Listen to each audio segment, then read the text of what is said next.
In today's video, I am going to teach you how to add more labels in Microsoft Planner.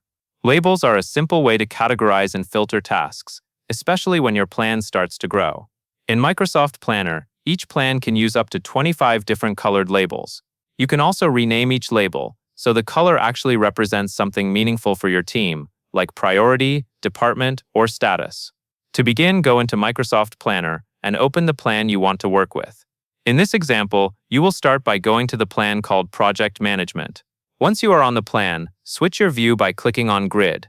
The grid view makes it easy to see and update details across tasks, including labels. Now find the label area. Click on Add Label. Depending on what you already have set up, you may see an option to add labels, or you may see label colors ready to be selected. Click Add Label again if it appears a second time, so you are fully in the label selection and editing area. Next, you will choose the label you want to work with. Click on the label name that is currently shown. If a label has not been renamed yet, it may appear as a default color name or a placeholder name. Selecting it lets you focus on that specific label. From here, click on a color option, such as purple, and then click on another color option, such as blue. This is how you apply labels from the available color set. When you select a label color, it becomes available for organizing tasks in this plan.